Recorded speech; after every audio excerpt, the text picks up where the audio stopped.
El último tema que me corresponde a mí en el curso es lesiones torácicas. Hoy en la mañana va a haber varios temas de trauma de tórax, entonces no va a tocar todos los subtemas, pero sí más que todo lo que tiene que ver con lesiones pulmonares y de la pared torácica. El trauma de tórax es muy importante porque es la causa más común de politrauma luego de lesiones de cabeza y cuello y extremidades, y es la segunda causa de muerte en trauma cerrado después de los traumatismos cráneoencefálicos. El mecanismo más común son los accidentes de tránsito y las caídas desde las alturas. Y desde el punto de vista mecanístico los podemos diferenciar o separar o dividir entre impacto directo, compresión torácica, lesiones de desaceleración o lesiones por explosión. Y estos son los temas que voy a tratar de cubrir. Dos palabras sobre el uso de la radiografía, tomografía o la técnica, y entre el resto no vamos a tratar lesiones vasculares de diafragma penetrantes porque hay otras charlas esta mañana que lo van a cubrir, pero sí nos vamos a enfocar en las lesiones de pulmón mismo, de las vías aéreas, del esófago y las lesiones cardíacas. Todo paciente de trauma que llegue vivo a la sala de urgencias se le realiza una radiografía de tórax como parte de la evaluación y de la resucitación inicial.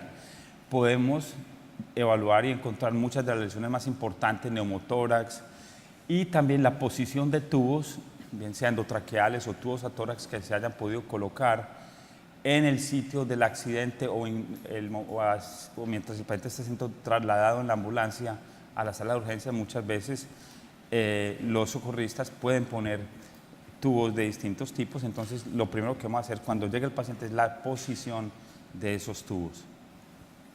Pero para la detección de lesiones importantes tiene muchas limitaciones. Por ejemplo, en este estudio, solo el 30% de las lesiones que se encontraron en tomografía se veían en forma retrospectiva en la radiografía simple. Entonces, claro, la tomografía es el método diagnóstico por excelencia. Pero no quiere decir esto que todo paciente con trauma de tórax reciba una tomografía o la necesite, porque como dije al principio, el traumatismo torácico es muy común y queremos disminuir la radiación, especialmente en tomografía de tórax, donde se irradia, por ejemplo, el tejido glandular mamario. Entonces, utilizando algunos criterios como estos del Nexus, se puede disminuir la utilización de la tomografía hasta en un 30%, es decir, ser un poco más cuidadosos, más rígidos en la selección de los pacientes. Voy a hablar unas palabras sobre los protocolos que utilizamos en nuestro centro y después habrá algunos minutos para discutirlos, podemos explicar más si fuera necesario. Pero estas son las guías que seguimos para definir estos protocolos. Primero, tratamos de administrar la menor dosis de radiación, pero sin afectar la calidad diagnóstica del estudio. Las imágenes tardías son importantes. Esto es de tórax y abdomen. Estoy hablando del paciente con politrauma cerrado, quienes la mayoría necesitan tórax y abdomen. Entonces, las imágenes tardías del abdomen son importantes, pero las utilizamos selectivamente, no en todos los pacientes. Los órganos sólidos del abdomen se evalúan mejor en el pico de realce, la fase venosa portal, que ocurre más o menos a los 70 segundos. La fase arterial es útil, pero la utilizamos en algunas áreas y en algunas causas específicas, y siempre tratamos de utilizar la menor cantidad de contraste posible. Entonces, con estas 5 guías hemos construido los protocolos que hoy utilizamos rutinariamente en nuestra institución. Y los puntos a considerar son los siguientes: el número de fases. En todo se hace la venosa portal del abdomen, y en algunos la tardía y en algunos la arterial. El volumen de contraste intravenoso, que lo tratamos de disminuir, pero siempre asegurándonos que el estudio sea diagnóstico, y la cantidad y la dosis de radiación. Entonces, podemos con los tomógrafos nuevos, los modernos, ya digo, pues no son ni tan nuevos, pero de 64 detectores para adelante, podemos integrar la evaluación de la pelvis y las extremidades con la tomografía del torso, es decir, del tórax y del abdomen, con una inyección de contraste único. Es muy importante porque así disminuimos la cantidad total de contraste que administramos. Para eso tenemos que tener la posibilidad de hacer estos scouts de cuerpo completo, como voy a ilustrar, y planeamos de acuerdo a la necesidad del paciente unas tomografías que pueden ser muy complejas con múltiples estaciones. Y para eso tenemos un número diferente de protocolos. Y el delay para la pelvis y las extremidades utilizamos 23 segundos, es decir, una fase arterial temprana. El tórax lo evaluamos a los 30 segundos durante el pico del realce aórtico, porque en el tórax la estructura más importante para evaluar es la aorta y sus ramas. Y el abdomen y pelvis, como ya decía, a los 70 segundos, porque es allí donde ocurre el pico del realce de los órganos sólidos. Y entonces tenemos 8 protocolos y en nuestro menú los cirujanos y los urologos ya conocen estos 8 protocolos. Entonces, y los numeramos de 1 a 8, y un paciente que, por ejemplo, necesite solo una tomografía de abdomen y pelvis, se le hace el trauma 1, y el más complejo de todos, aquel que requiere angiotomografía de la pelvis y de alguna o más extremidades, seguida de tórax, abdomen y pelvis, se le hace el protocolo número 8, y el resto están ahí como lo ven ustedes. Entonces, por ejemplo, este es un paciente que tenía una fractura de miembro inferior izquierdo con disminución de los pulsos, entonces requirió el protocolo número 8. Entonces lo que hacemos allí es empezamos con el angiotac de extremidades inferiores a los 23 segundos, fase arterial temprana. Luego evaluamos el tórax a los 30 segundos, y entonces para esto obviamente necesitamos este topograma de cuerpo entero, que la mayoría de los tomógrafos modernos lo pueden realizar, y de hecho trauma cerrado, politrauma es la única indicación para hacer estos topogramas de cuerpo entero. Entonces, en este paciente hicimos el angiotac de extremidades, el tórax a los 30 segundos, el abdomen y pelvis a los 70 segundos, y si hay alguna indicación de fase tardía, de acuerdo a los hallazgos de esta fase venosa portal, la repetimos a los 7 minutos con una menor dosis de radiación, como ilustré en una de las charlas el jueves pasado. Este otro paciente, trauma número 7, es decir, tórax, abdomen y pelvis y extremidades, pero sin necesidad de angiotac de la pelvis. No hacemos angiotac en la pelvis si no hay fractura de pelvis en la placa simple que obtenemos rutinariamente en la sala de urgencias. Entonces hay una fractura del fémur derecho, aquí la ven ustedes, no hay lesión arterial, entonces empezamos con el angiotac de extremidad inferior, una pequeña lesión intimal, pero no hay obstrucción arterial, el tórax y el abdomen y pelvis, este a los 30 segundos y este a los 70, y todo lo hacemos con una sola inyección de contraste. Entonces, la radiación, como el angiotac, sea de las extremidades de la pelvis o aún del tórax, es inherentemente un estudio de alto contraste, podemos disminuir la dosis de radiación, y para eso lo que hacemos en estos estudios, en estos tomógrafos que tienen modulación de la radiación, es elevar lo que llaman el índice de ruido, es decir, disminuir el MAS para producir unas imágenes un poco más ruidosas, pero completamente diagnósticas. El angiotac de pelvis no se usa en todos los pacientes, sino únicamente en aquellos que tienen una fractura desplazada de la pelvis en la placa simple. Rutinariamente utilizamos reconstrucción iterativa, que es uno de los métodos para disminuir la radiación. Y si hay indicación de cistografía, la hacemos con un llenamiento retrógrado de la vejiga y la combinamos con la fase tardía. Entonces, hacemos la fase venosa portal, llenamos la vejiga con los 300 centímetros cúbicos de contraste diluido e integramos la cistografía con la fractura de pelvis. Y otro tema importante es la extensión de la fase arterial del tórax. Hoy en día aseguramos que el vaso quede incluido en la fase arterial, y luego en la fase venosa portal repetimos la evaluación del hígado y del vaso. ¿Y por qué? Porque sabemos que hay un número no despreciable de pseudoaneurismas y lesiones vasculares esplénicas que se ven únicamente en la fase arterial. Si hacemos solo fase venosa portal y tardía, como en este paciente, fase venosa portal y tardía, hay signos de trauma esplénico, pero estos pequeños pseudoaneurismas se ven únicamente en la fase arterial. Entonces, repito, el tórax lo extendemos al abdomen superior para incluir el vaso y luego el abdomen y pelvis lo empezamos en el diafragma más superior. Vamos entonces ahora a hablar de algunos de los temas del trauma torácico, y el primero es el sangrado no aórtico. Como digo, esta mañana Felipe Munera va a hablar de trauma aórtico, pero recuerden que el mediastino ensanchado, que es uno de los signos que buscamos en la radiografía simple, no siempre es causado por una lesión aórtica, como en estos dos pacientes o este paciente que tiene una lesión de la arteria subclavia izquierda. En este caso es de la arteria carótida común izquierda, y en este caso, fíjense, mediastino ensanchado, todos los signos de lesión vascular, hematoma de gran tamaño, pero lo que tiene es una ruptura de la arteria subclavia derecha. Y no todas las lesiones vasculares van a ser tan claras u obvias como estas que mostré. Entonces siempre debemos mirar con mucho cuidado el interior, la luz de los vasos, buscando defectos intimales, que son los signos de lesión vascular más leve. El traumatismo pulmonar tiene varios tipos y varían en severidad.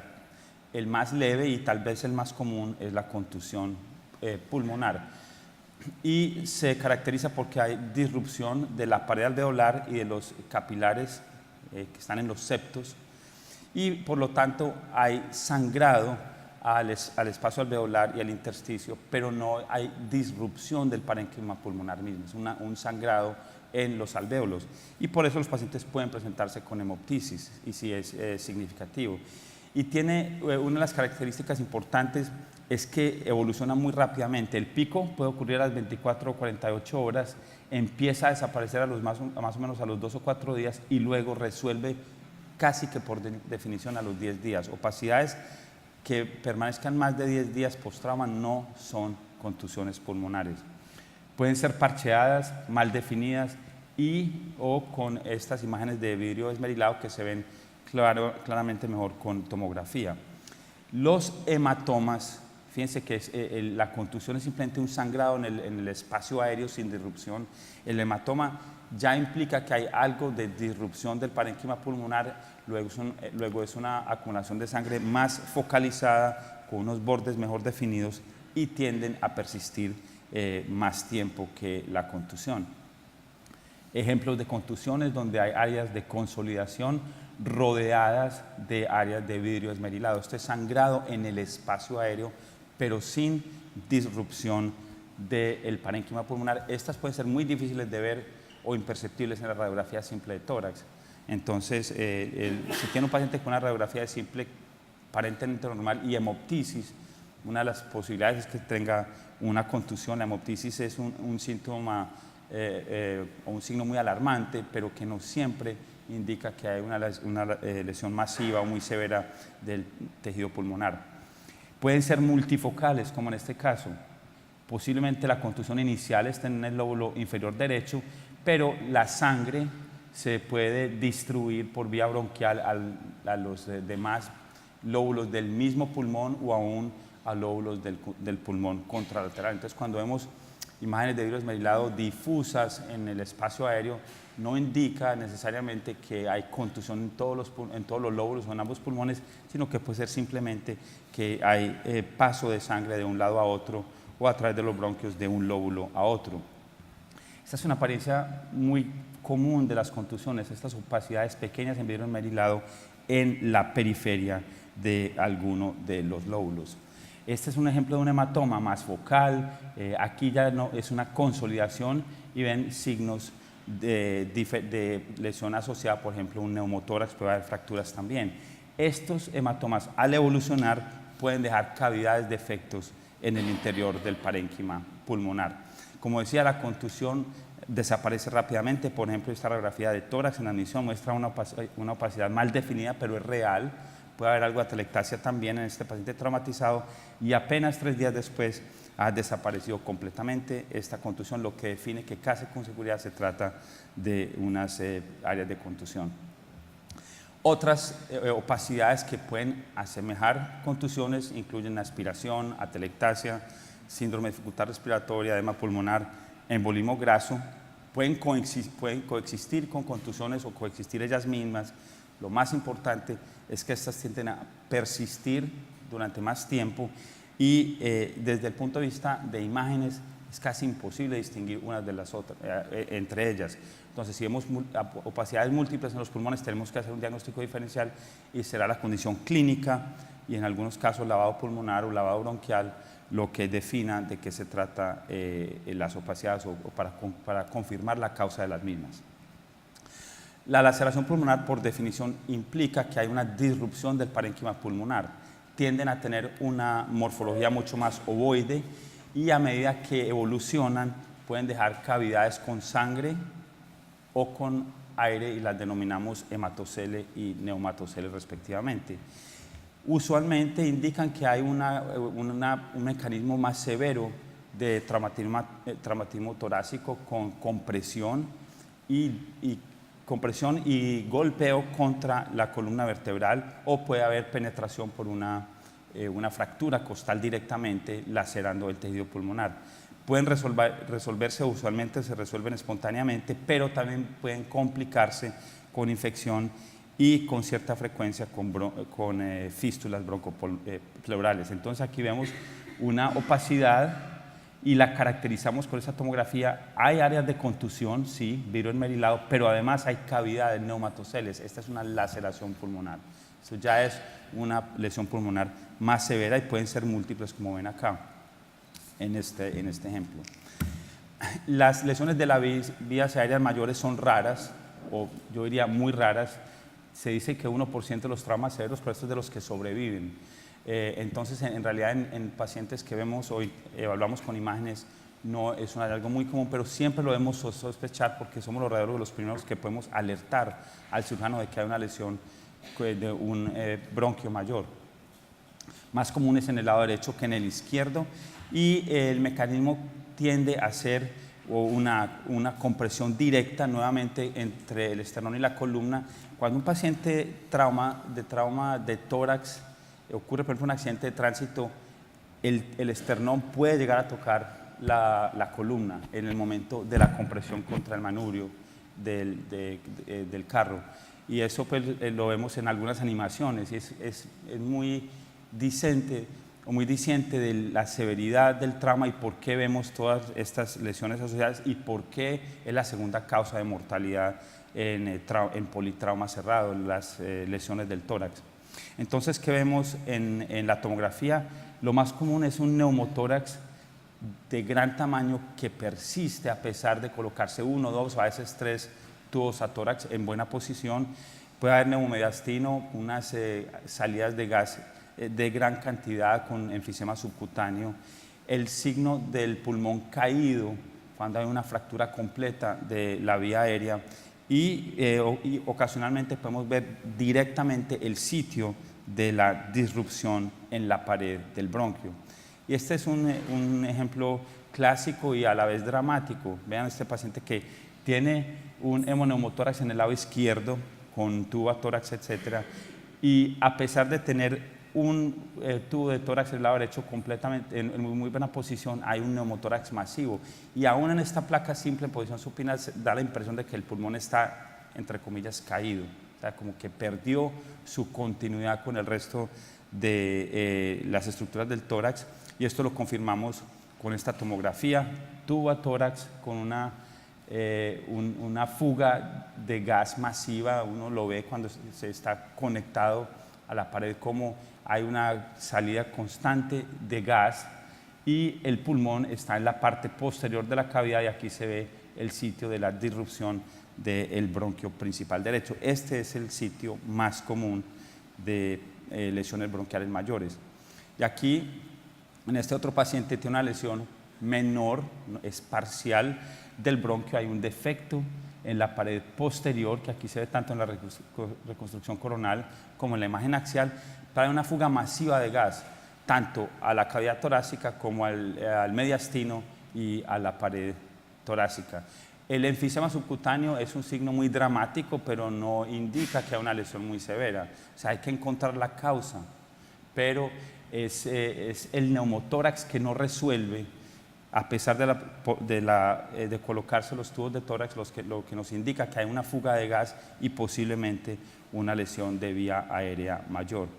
Otro paciente similar, enfisema subcutáneo masivo, neumomediastino, neumotórax que no resuelve a pesar de un tubo bien colocado, y aquí está el defecto nuevamente en el mismo sitio, en la pared posterior del bronquio derecho. Pero no todas las fugas aéreas son causadas por lesiones bronquiales. Esta es otra posibilidad. Llega un paciente, se le puede poner un tubo en la ambulancia, en el sitio del trauma, lo ponen los socorristas, porque lo auscultan el paciente y no oyen ruidos pulmonares en un lado. Y es una colocación ciega de un tubo a tórax y termina dentro del parénquima pulmonar. Entonces esta es otra causa de un neumotórax que no resuelve a pesar de un tubo a tórax aparentemente bien colocado, pero en realidad es una posición intraparenquimatosa del tubo, y por eso es la causa de la fuga que se encuentra, y simplemente se reposiciona el tubo y este neumotórax resuelve. Y el último tema es el traumatismo cardíaco, que lo debemos tener en cuenta y buscarlo en las imágenes de tomografía. El mecanismo es el mismo, siempre será el mismo en trauma cerrado, la compresión entre el esternón y la columna.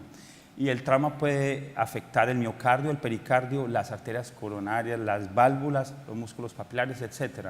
El paciente con el trauma cardíaco no es tan raro como pareciera, y lo podemos ver los signos en tomografías de tórax. El diagnóstico es en parte clínico, porque el paciente tiende a tener arritmias, tiende a tener elevación de las enzimas, las troponinas, etc., o ecocardiográfico, pero la tomografía, que es rutinaria en estos pacientes de trauma severo, puede mostrar las lesiones. ¿Y qué buscamos? Hemopericardio con o sin taponamiento, neumopericardio, ruptura del miocardio mismo o del septo, o lesiones de la raíz aórtica en la válvula, puede haber una cardiomegalia súbita con una insuficiencia aórtica, puede haber áreas de contusión en el miocardio que pueden verse, y para eso puede requerirse una tomografía con gating cardíaco que hacemos ocasionalmente, y disecciones coronarias.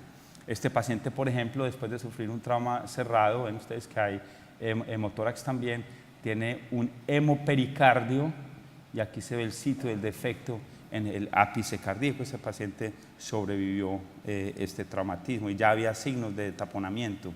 Aquí varios ejemplos que me facilitó un colega de la Universidad de British Columbia en Vancouver, donde nos han hecho el favor de alertarnos sobre la importancia y frecuencia de las lesiones cardíacas en tomografía, y han publicado varios estudios sobre esto. Estos son todos estudios hechos con gating cardíaco. Entonces, si hay sospecha por el electrocardiograma o las enzimas de que pueda haber una lesión cardíaca, a veces repetimos la tomografía con gating. Y aquí hay una ruptura, en este caso del ventrículo izquierdo. Este paciente sobrevivió. Aquí hay neumopericardio, trauma cerrado con neumopericardio indica que hay una lesión cardíaca casi con seguridad, y esto es una zona de contusión, parece un infarto, y de hecho se manifiesta como un infarto del miocardio en la pared inferior del ventrículo izquierdo.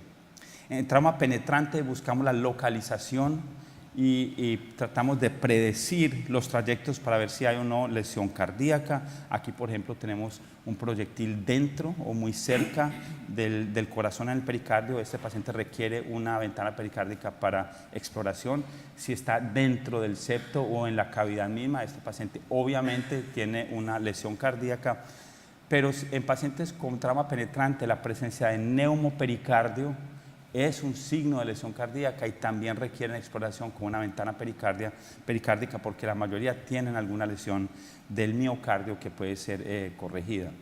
Entonces, en el neumopericardio, si vemos en trauma penetrante, como les decía, la recomendación es hacer una ventana pericárdica. Es posible que no haya lesión cardíaca, pero con la tomografía no podemos separar a los que tienen de los que no la tienen. Este es un paciente con un trauma cerrado severo y además neumopericardio, se hizo la exploración con ventana y no se encontró ninguna lesión. Y el último tema que vemos solo de vez en cuando es el trauma esofágico, que más comúnmente es causado por lesiones iatrogénicas, espontáneo, aún más común que en el trauma cerrado. Pero el signo radiológico más importante es el neumomediastino inexplicado. Entonces, si vemos un neumomediastino sin otra causa, debemos descartar una lesión esofágica, como en este paciente, neumomediastino sin ninguna otra lesión. Hicimos como debe hacerse el esofagograma con yodo, es normal, no hay una ruptura. Y en este otro paciente, también con neumomediastino, hicimos el esofagograma, le administramos yodo para la tomografía y aquí se ve una ruptura esofágica. Entonces, el neumomediastino, que lo vemos con mucha frecuencia en nuestras tomografías de trauma de tórax, si no encontramos la causa, puede ser una lesión de la vía aérea, puede ser una fractura costal, pero siempre miremos el esófago como una posible causa y lo podemos descartar fácilmente con un esofagograma, que puede inclusive realizarse con una sonda gástrica si el paciente está inconsciente. Entonces, en trauma de tórax lo más importante es la aorta y de eso se hablará esta mañana. Recuerden que hematomas pueden ser de causas no aórticas, pueden ser venosos, pueden ser por fracturas o de arterias, ramas de la aorta. Las opacidades pulmonares, si evolucionan rápidamente, son contusiones. Las demás no desaparecen rápido y no se pueden distinguir unas de otras basado en las imágenes. Las laceraciones implican disrupción y tienen mayor frecuencia de complicaciones, infección y fístula broncopleural. Si hay una fuga aérea, siempre pensar en la posibilidad de una lesión bronquial como las que mostré, puede ser un bronquio mayor o un bronquio más pequeño, y siempre recuerden estas dos estructuras que, aunque raras, las lesiones de ellas son muy importantes y las podemos ver en tomografía. Con eso termino mi participación en el curso.